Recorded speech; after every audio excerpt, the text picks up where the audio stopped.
നമസ്കാരം. നമസ്കാരം. നമസ്കാരം.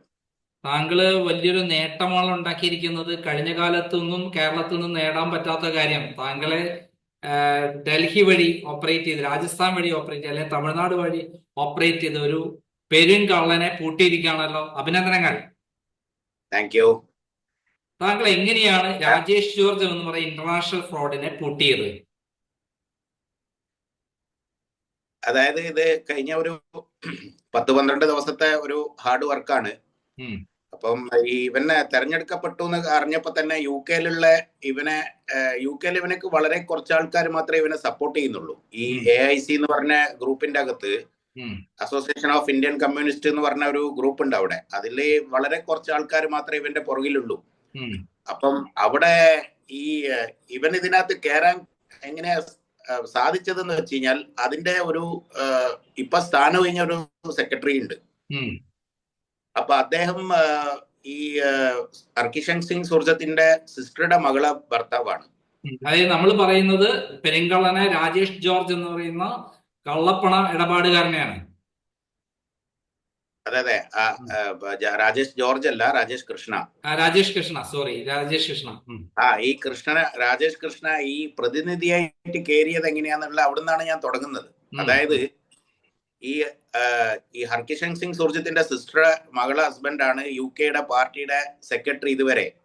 പ്രതിനിധി എന്ന് പറയുന്നത് നമ്മുടെ ഇവിടെ പാർട്ടിയുടെ അഖിലേന്ത്യാ സമ്മേളനത്തിലുള്ള പ്രതിനിധിയായിട്ട്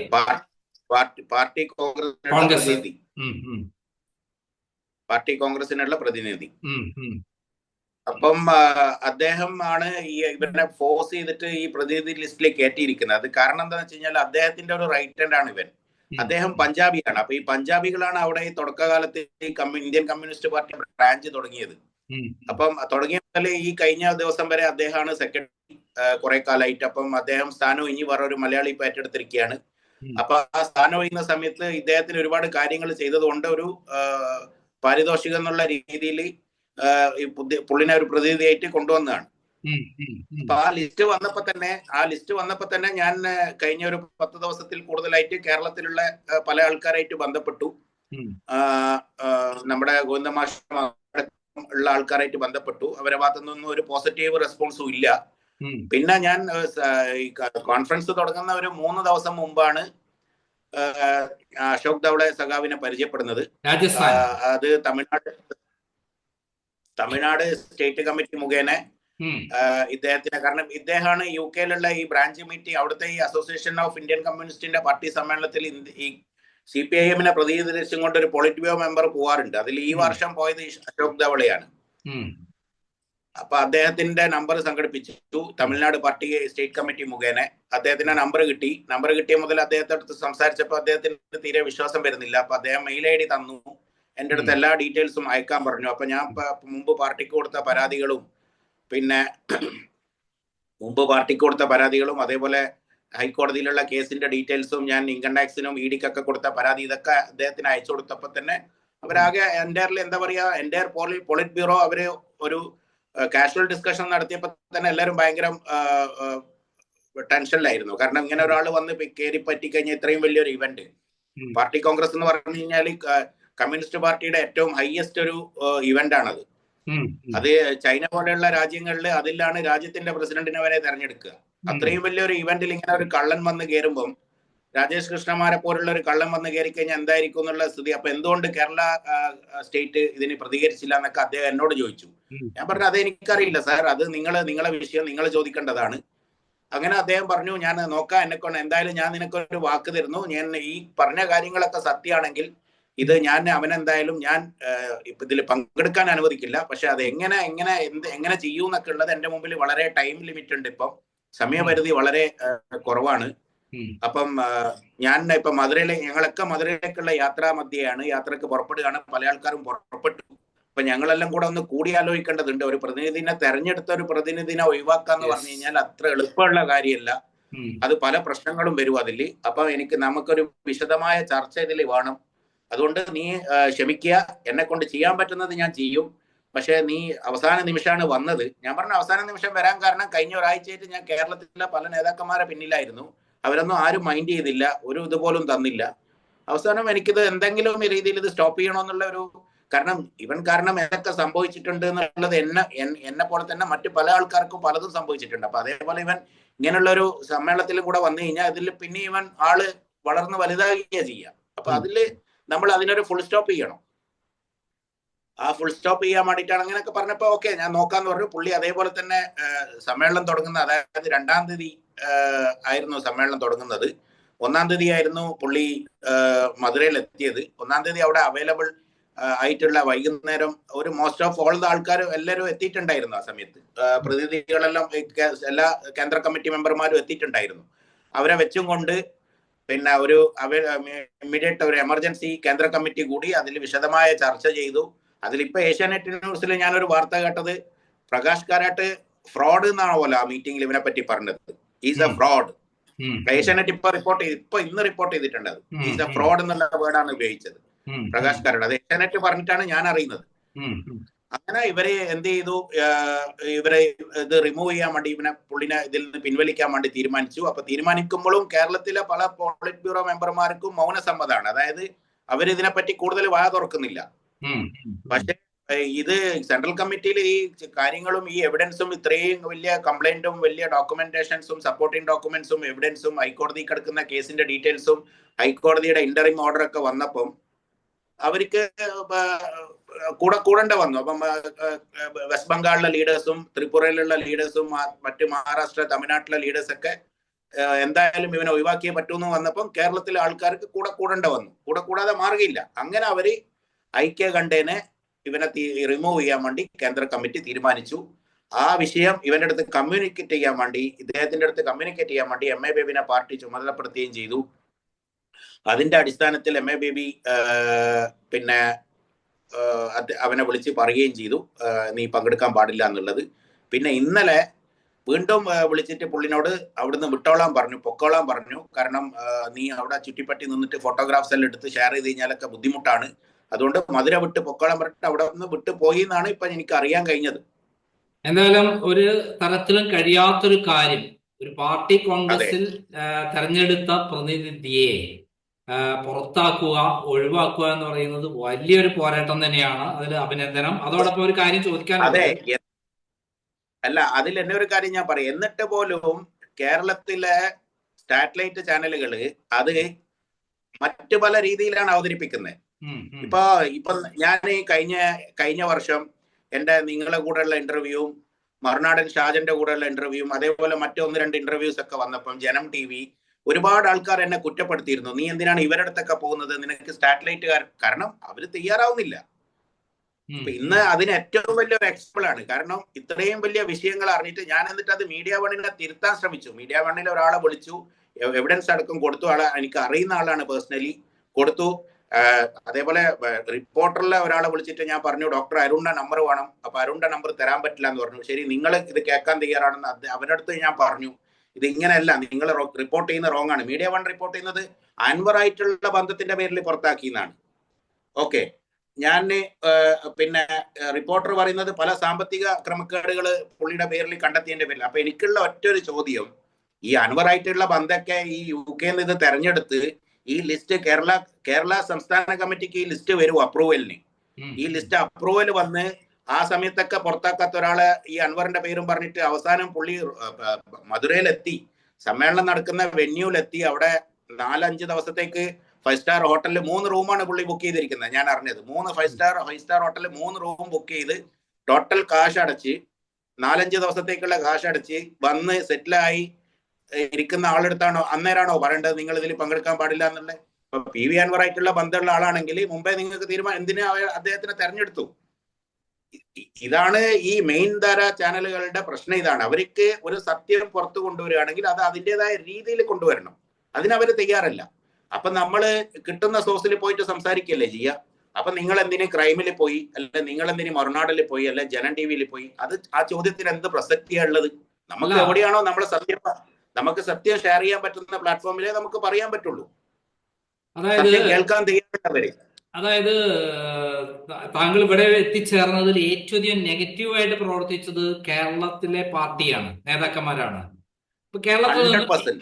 എന്തുകൊണ്ടാണ് അവരിങ്ങനെ പെരുമാറുന്നത് വിശദീകരിക്കാമോ? പെരുമാറുന്നത് എന്ന് പറഞ്ഞു കഴിഞ്ഞാൽ ഈ കേരളത്തിലെ ഇന്ന് പല പൊസിഷനിലുള്ള ആൾക്കാരും ഇവന്റെ അതിന് പല തെളിവുകളുണ്ട്. അവന്റെ ഫേസ്ബുക്ക് തന്നെ എടുത്ത് നോക്കിയാൽ, അവനിപ്പോ റീആക്ടിവേറ്റ് ചെയ്ത് വെച്ചിരിക്കുകയാണ്. അവന്റെ ഫേസ്ബുക്ക് തന്നെ എടുത്ത് നോക്കിയാൽ മതി. അല്ലെങ്കിൽ നിങ്ങൾ ഫേസ്ബുക്കിന്റെ അകത്ത് പോയിട്ട് രാജേഷ് കൃഷ്ണ എന്നുള്ള ഒരു ഹാഷ്ടാഗ് അടിച്ചാൽ മതി. അപ്പം വരും നിങ്ങൾക്ക്. ഇവര് ലണ്ടനിൽ പോയിട്ട് ഇവന്റെ കൂടെ കറങ്ങുന്നതും ജർമ്മനിയിൽ പോയി കറങ്ങുന്നതും ഇതൊക്കെ ആര്? ഇവന് കംപ്ലീറ്റ് ഇവൻ സ്പോൺസർഷിപ്പ് ചെയ്യാണ്, സ്പോൺസർഷിപ്പ് ചെയ്ത് കൊണ്ടുപോവാണ്. പിന്നെ കേരള മുഖ്യമന്ത്രിയുടെ പൊളിറ്റിക്കൽ സെക്രട്ടറിന്റെ ബിനാമിയാണെന്ന് അവൻ തന്നെ പല ആളോടും പറഞ്ഞിട്ടുണ്ട്. ശശിയുടെ പല ഡീലുകളും ഞാനാണ് സെറ്റിൽ ചെയ്യുന്നത് എന്നുള്ളത്, ഞാൻ ലണ്ടനിൽ വെച്ച്, ഞാൻ UK വെച്ചിട്ടാണ് സെറ്റിൽ ചെയ്യുന്നത്, ആ കാശൊക്കെ ഞാൻ ഇവിടെയാണ് വാങ്ങുന്നത് എന്നുള്ള പുള്ളി തന്നെ പല ആളോടും പറഞ്ഞിട്ടുണ്ട്. അപ്പൊ അങ്ങനെയുള്ള അടുത്തുനിന്ന് എങ്ങനെ അവർക്ക് വാതോർക്കാൻ പറ്റും? MV ഗോവിന്ദൻ എന്തുകൊണ്ടാണ് ഒന്ന് സംസ്ഥാനം ഭരിക്കുന്ന സെക്രട്ടറിയുടെ മകൻ, സംസ്ഥാനം ഭരിക്കുന്ന പാർട്ടിയുടെ സെക്രട്ടറിയുടെ മകൻ, 2 സംസ്ഥാനം ഭരിക്കുന്ന മുഖ്യമന്ത്രിയുടെ പൊളിറ്റിക്കൽ സെക്രട്ടറി. ഇനി അതിന്റെ മുകളിൽ ആരുണ്ടായിട്ടും കാര്യമില്ല. ഇവര് രണ്ടുപേര് ഇവന്റെ ട്രാപ്പിലാണ്. ഈ CM-നെ പറ്റി ഞാൻ പറയുന്നില്ല, കാരണം CM-ന്റെ എനിക്കറിയില്ല. ഇവൻ ഈ മസാല ബോണ്ട് രജിസ്റ്റർ ചെയ്യാൻ പോയ സമയത്ത് ഒരു ഫോട്ടോഗ്രാഫ് ഒക്കെ കണ്ടിരുന്നു. അവിടെ എന്തോ ലണ്ടൻ സ്റ്റോക്ക് എക്സ്ചേഞ്ചിൽ പുള്ളിനെ കൈപിടിച്ച് കയറ്റുന്നൊക്കെ ഫോട്ടോ ഒക്കെ ഉണ്ട്. അല്ലാതെ CM ആയിട്ട് ഞാൻ പുള്ളിക്ക് നല്ല ബന്ധം ഉണ്ടെന്നോ അല്ല CM പുള്ളിനെ എന്റർടൈൻ ചെയ്യുന്നോ പറയാൻ പറ്റില്ല. പക്ഷേ മാഷും ചിലപ്പം അവനെ മാഷിന്റെ നിവൃത്തികേട് കൊണ്ട് എന്റർടൈൻ ചെയ്യുന്നതായിരിക്കും. കാരണം മകൻ ട്രാപ്ഡ് ആണ്. CM-ഉം ചിലപ്പം ഈ നമ്മുടെ പ്രിൻസിപ്പൽ സെക്രട്ടറിയുടെ വിഷയം കൊണ്ട് ചിലപ്പം CM-ന് വാ തുറക്കാൻ പറ്റില്ല. പൊളിറ്റിക്കൽ സെക്രട്ടറി പി ശശി, അതെ. ഈ ശ്യാമാണ് അതിനകത്ത് വില്ലനായിട്ട് വരുന്നത് അല്ലേ? അതായത് MV ഗോവിന്ദന്റെ മകൻ ശ്യാം, അതെ. അതായത് താങ്കളുടെ ഇദ്ദേഹമായിട്ടുള്ള പോരാട്ടം തുടർന്ന് പുഴു എന്ന സിനിമയിലൂടെയാണ്. അതെന്താണെന്ന് ഒന്ന് പ്രേക്ഷകർക്ക് ഒന്നുകൂടി പുതുതായി കാണുന്ന പ്രേക്ഷകർക്ക് വേണ്ടി പറയാമോ? അല്ല, അതൊക്കെ നമ്മൾ ഇപ്പം ഒരുപാട് പറഞ്ഞതല്ലേ, ഇനിയിപ്പോ വീണ്ടും പറയാൻ എന്താ ഉള്ളത്? കാരണം പുഴു സിനിമയിലാണ് ഇദ്ദേഹത്തിനെ ഞാൻ ഗോവിന്ദൻ മാഷിന്റെ മകൻ മുഖേനയാണ് ഞാൻ പരിചയപ്പെടുന്നത്. അവൻ പുഴു സിനിമയിൽ പ്രൊഡ്യൂസറായി വന്ന മുതലാണ് പിന്നെ എന്റെ കുടുംബത്തിൽ പ്രശ്നങ്ങൾ ഉണ്ടായതൊക്കെ ഞാൻ പണ്ട് പറഞ്ഞതാണ്. അത് ഇപ്പോഴും യൂട്യൂബിൽ പല സ്ഥലത്ത് അവൈലബിൾ ആണ്. അല്ല, അതെ, അത് ഇപ്പോൾ പുതിയതായി പറയുന്ന പ്രേക്ഷകർ, പ്രത്യേകിച്ച് പാർട്ടി കോൺഗ്രസിൽ പങ്കെടുക്കുന്ന എല്ലാവർക്കും അറിയണമെന്നില്ല. പാർട്ടി അണികൾ കൂടി അറിയേണ്ടതിന് എന്തുകൊണ്ടാണ് താങ്കൾ പോരാട്ടത്തിന് ഇറങ്ങിയത്? എനിക്ക് പേഴ്സണലായിട്ട് എന്റെ കുടുംബത്തിൽ ഉണ്ടായിരുന്ന എന്റെ അനുഭവങ്ങള്, ബിസിനസ്സിലുണ്ടായ പ്രശ്നങ്ങൾ, ഇവൻ കാരണം എനിക്കുണ്ടായ പ്രശ്നങ്ങൾ കാരണമാണ് ഇവനെ ഞാൻ പൂട്ടുമെന്ന് പറഞ്ഞ് ഇറങ്ങിയിരിക്കുന്നത്. അതിന് മമ്മൂട്ടിയുടെ അടക്കം സഹായം ഇവന് ലഭിച്ചിട്ടുണ്ട്. അപ്പൊ മമ്മൂട്ടി എന്തിനാണ് സഹായിച്ചതെന്നുള്ളത് അത് ഇന്നും ക്വസ്റ്റ്യൻ മാർക്കാണ്. ഞാൻ നിങ്ങളുടെ അടുത്ത് കഴിഞ്ഞ ഇന്റർവ്യൂവിൽ പറഞ്ഞിട്ടുണ്ടല്ലോ, മമ്മൂട്ടി എന്തിനാണ് സഹായിച്ചത്. എനിക്ക് നമ്മളെ മുമ്പിൽ ഉത്തരമില്ല. ഇപ്പൊ ഞാൻ ഇന്ന് പറയുകയാണെങ്കിൽ ഞാൻ ഭയങ്കര ഹാപ്പിയാണ്. കാരണം നമ്മളിപ്പോ ഒരാൾക്കാർ അസുഖം വന്നു കഴിഞ്ഞാൽ സന്തോഷിക്കാൻ പാടില്ല. പക്ഷെ വിശ്വാസവഞ്ചന കാണിച്ചവർക്ക് ദൈവം കൊടുക്കുന്ന ശിക്ഷ അത് നമ്മളെ മുമ്പിൽ കാണുമ്പോൾ നമ്മൾ സന്തോഷപ്പെടണം. അത് ശരിക്കും ആ വിഷയത്തിൽ ഇന്ന് ഞാൻ ഭയങ്കര സന്തോഷവാനാണ്. കാരണം അദ്ദേഹം ഹോസ്പിറ്റലൈസ്ഡ് ആയി കിടക്കുന്നു, ഇവൻ പാർട്ടിയിൽ നിന്ന് പുറത്താകുന്നു. അതായത് കേരള മുഖ്യമന്ത്രിയുടെ മകൾ വീണ വിജയൻ ഇന്ന് SFIO അന്വേഷണത്തിൽ പ്രതിയായി 10 വർഷം ശിക്ഷ കിട്ടാവുന്ന കേസിൽ പ്രതിയായി വാർത്ത വന്ന ദിവസമാണ് താങ്കളുമായിട്ട് ഞാൻ ഇപ്പോൾ ഇന്റർവ്യൂ നടത്തുന്നത്. വർഷങ്ങൾക്ക് ശേഷമാണ്. അതെ, അതിലേക്കൊന്നും ഞാൻ കിടക്കുന്നില്ല. ഞാൻ ആ വാർത്ത കണ്ടു, അതിനെപ്പറ്റി കൂടുതൽ അറിയില്ല. ഞാൻ പറയുന്നത് താങ്കൾ അതേപോലെ ഞാൻ അതിനുവേണ്ടി പോരാടുന്ന ഒരാളാണ്.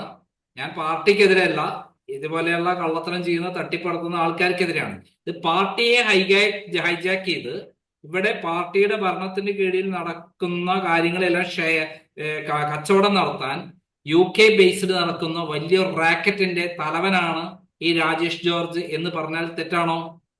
രാജേഷ് ജോർജ് അല്ല, സോറി രാജേഷ് കൃഷ്ണ. ഞാൻ വേറൊരു വിഷയത്തിൽ പെട്ടത് 100% അവൻ തന്നെ പറഞ്ഞതാണ്. പല ആൾക്കാരും അതിന് എൻ്റെ അടുത്ത് പറയുമ്പോൾ എന്നെ പോലെ തന്നെ പല ആൾക്കാരുടെ അടുത്ത് പറഞ്ഞിട്ടുണ്ട്.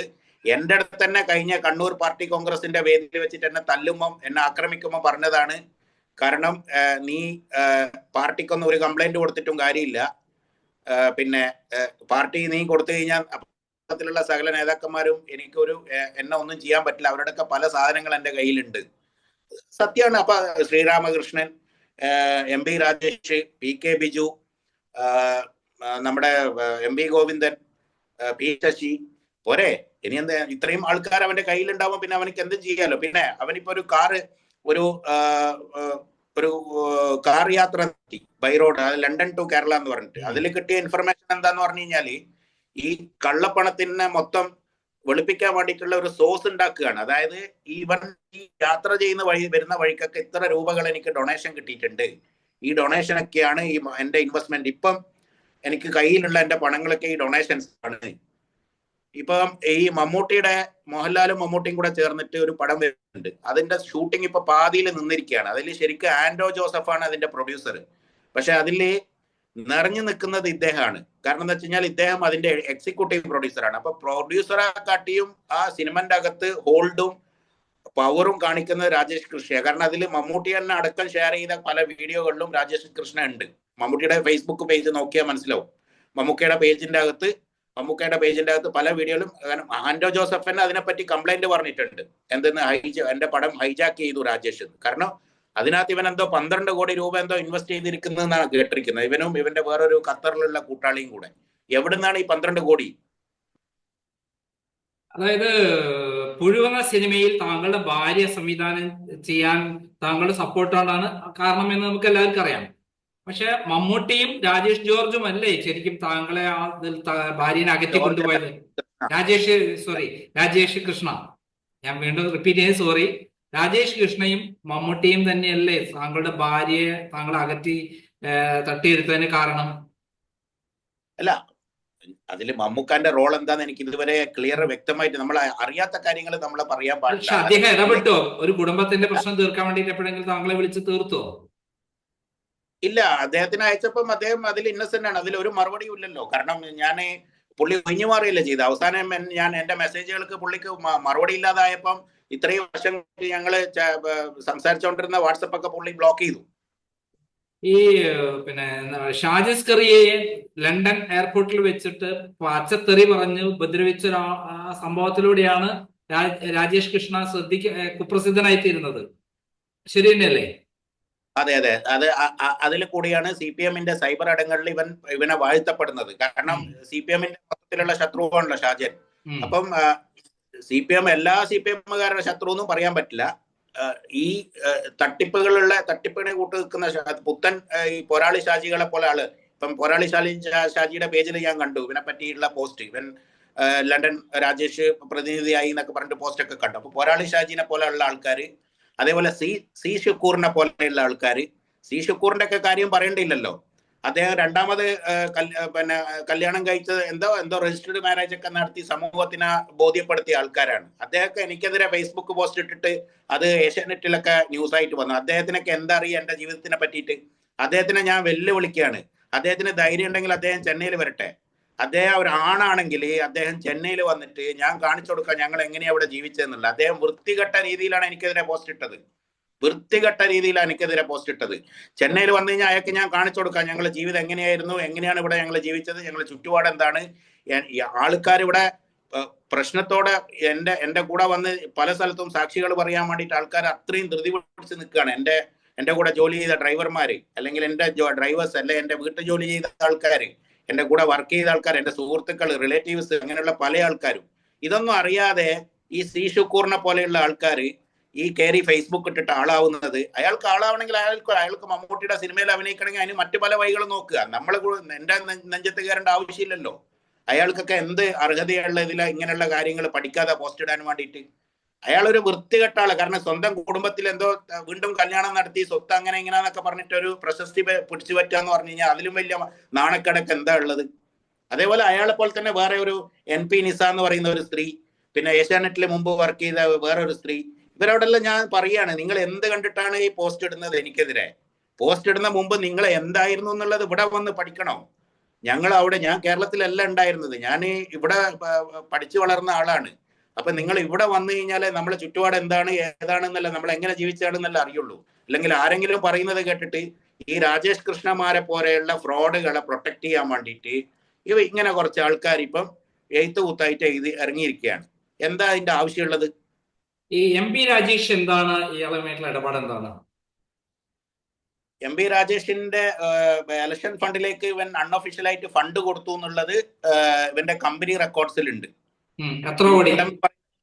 ഇപ്പൊ കിൻഡ് എന്ന് പറയുന്ന ഇവന്റെ ഒരു സെക്യൂരിറ്റി കമ്പനി, അതന്നെ നിങ്ങൾ നോക്കൂ. ഞാൻ നിങ്ങൾക്ക് അതിന്റെ നോട്ടീസ് അയച്ചിട്ടുണ്ട്. കേന്ദ്ര ആഭ്യന്തര മന്ത്രാലയം അടച്ചുപൂട്ടാൻ പറഞ്ഞ സ്ഥാപനം തമിഴ്നാട്ടിൽ അടച്ചുപൂട്ടിയിട്ടും കേരളത്തിൽ ഇന്ന് വരെ ലൈസൻസ് ഇല്ലാതെ അത് നടത്തിക്കൊണ്ടിരിക്കുക. ഇന്നും കൊച്ചിയിലെ ക്രൗൺ പ്ലാസ ഹോട്ടലിൽ അവന്റെ സെക്യൂരിറ്റിയാണ്. കൊച്ചിയിലെ കുസാറ്റ് എന്ന് പറഞ്ഞ university, Cochin university of science and technology, അവിടെ ഇവന്റെ കമ്പനിയുടെ സെക്യൂരിറ്റിയാണ്. സദർലാൻഡ് എന്ന് പറഞ്ഞ മൾട്ടിനാഷണൽ സോഫ്റ്റ്വെയർ കമ്പനി, അവിടെ ഇവന്റെ സെക്യൂരിറ്റിയാണ്. കോഴിക്കോടുള്ള നമ്മുടെ ഊരാളുങ്കലിന്റെ സൈബർ പാർക്ക്, അവിടെ ഇവന്റെ സെക്യൂരിറ്റിയാണ്. ഈ കമ്പനി അടച്ചുപൂട്ടാൻ വേണ്ടിയിട്ട് കേന്ദ്ര ആഭ്യന്തര മന്ത്രാലയം നിർദ്ദേശം നൽകിയ എന്നിട്ടും വർക്ക് ചെയ്യുന്നതിന്റെ അടിസ്ഥാനത്തിലാണ് ഞാൻ വീണ്ടും ഒരു കംപ്ലൈന്റ് കൊടുത്തിട്ട് ആ കംപ്ലൈന്റിന് എതിരെ അയച്ച നോട്ടീസാണ് ഞാൻ നിങ്ങൾക്ക് ഇന്ന് ഫോർവേഡ് ചെയ്ത് തന്നത്. പസാര ലംഘനം. അതായത് അത് ലംഘിച്ച മറ്റു സ്റ്റേറ്റുകളിലെല്ലാം നിരോധിച്ചു. കേരളത്തിൽ ഇപ്പോഴും സുഗമമായിട്ട് അധികം തട്ടിപ്പ് നടത്തിക്കൊണ്ടിരിക്കുന്ന നിയമം ലംഘിച്ചുകൊണ്ട് ഇന്ന് ഇപ്പൊ ഒരു ബിസിനസ് നടത്തുകയാണ്. ഇന്ന് ഈ സമയത്ത് ബിസിനസ് നടത്തുകയാണ്. കേന്ദ്ര ആഭ്യന്തര മന്ത്രാലയത്തിന്റെ ഇത് ലംഘിച്ചും കൊണ്ട് ബിസിനസ് നടത്തുകയാണ്. ഇത്രയും വലിയ ക്ലയന്റുകൾ, ഈ ക്ലയന്റുകൾ ഇത് അറിയോ ഇല്ലേ എന്നുള്ളത് അറിയില്ല. അപ്പം നിങ്ങൾ ആലോചിച്ച് നോക്കൂ, ഒരു സംസ്ഥാനത്തിന്റെ ഭരണത്തിന്റെ എല്ലാ ബെനിഫിറ്റുകളും നേടിയ ഒരാളാണ് 2016 മുതൽ ഇന്ന് വരെ രാജേഷ് കൃഷ്ണ. അല്ല, ഇന്നലെ മെഞ്ഞാന്ന് പുറത്താക്കുന്നത് വരെ രാജേഷ് കൃഷ്ണ എന്ന് പറഞ്ഞ വ്യക്തി 2016 വരെ ഒരാളും അറിയാത്തൊരു വ്യക്തി. 16 മുതലുള്ള വളർച്ചയും പുള്ളിയുടെ കമ്പനിയും കാര്യങ്ങളെല്ലാം ചെക്ക് ചെയ്ത് കഴിഞ്ഞാൽ ആർക്കും മനസ്സിലാവും. അതായത് കേരളത്തിലെ CPM-ന്റെ പ്രമുഖരായ പല നേതാക്കന്മാരുടെയും കള്ളപ്പണ സൂക്ഷിപ്പുകാരനാണ് ഈ പറയുന്ന രാജേഷ് കൃഷ്ണ. അതെ അതെ. അപ്പം അദ്ദേഹത്തെയാണ് ഇപ്പോൾ താങ്കൾ എല്ലാ നടപടിക്രമങ്ങളും പൂർത്തിയായി അഖിലേന്ത്യാ സമ്മേളനം നടക്കുമ്പോൾ അതിന്ന് പുറത്താക്കിപ്പിച്ചത്, അതിന്റെ കംപ്ലീറ്റ് എല്ലാവരുടെയും അംഗീകാരം നേടിയിരിക്കുന്നത്. ചെറിയ കാര്യമൊന്നുമല്ല താങ്കൾ നേടിയിരിക്കുന്നത്. അതെ, പക്ഷെ അതിപ്പോഴും മുഖ്യധാരാ ചാനലുകൾ അതിന്റെ പിന്നിൽ പ്രവർത്തിച്ചത് എന്താന്ന് തുറന്നു പറയാൻ തയ്യാറില്ല. അവരിപ്പോഴും പല അൻവറിന്റെ തലയിലാണ് കൊണ്ടുപോയി ഇടുന്നത്. ക്രെഡിറ്റ് അൻവറിനാണ് പോകുന്നത്. ലൂസിഫർ സിനിമയില് ചാനലുകൾക്ക് എവിടുന്ന് ഫണ്ട് കിട്ടുന്നു എന്നുള്ള കാര്യം കൂടി പറഞ്ഞിട്ടുണ്ട്. അങ്ങനെ ചില ചാനലുകൾ ഇദ്ദേഹവുമായി ബന്ധപ്പെട്ട് പണം വാങ്ങിയതിന്റെ കാര്യങ്ങളും പലതും പുറത്തു വന്നുള്ള കാര്യങ്ങളാണ്. ഇതുവരെ റെക്കോർഡിക്കലി നമ്മൾ പബ്ലിഷ് ചെയ്തില്ല എന്നുള്ളൂ. അതും കൂടെ വരുമ്പോൾ ഒരു കഥ പൂർത്തിയാകും. എന്തുകൊണ്ടാണ് ചാനലുകൾ ഇദ്ദേഹത്തെ സംരക്ഷിക്കുന്നത്? എല്ലാ ചാനലുകളും അല്ല കേട്ടോ, ചില ചാനലുകൾ കോടിക്കണക്കിന് രൂപ കള്ളപ്പണം എത്തിയിട്ടുണ്ട് നടത്തിപ്പിന് വേണ്ടിയിട്ട്. അത് ഇവിടുത്തെ പ്രമുഖരായ നേതാക്കന്മാരുടെ കൂടെ അറിവോട് കൂടിയിട്ടാണ് എത്തിയിട്ടുള്ളത്, പല ഇടപാടുകൾക്ക് വേണ്ടിയിട്ടും. എന്തായാലും താങ്കളുടെ ധീരമായ പോരാട്ടത്തിന് അഭിനന്ദനം നേരുകയാണ്. വീണ്ടും കാണാം. നന്ദി, നമസ്കാരം. നമസ്കാരം.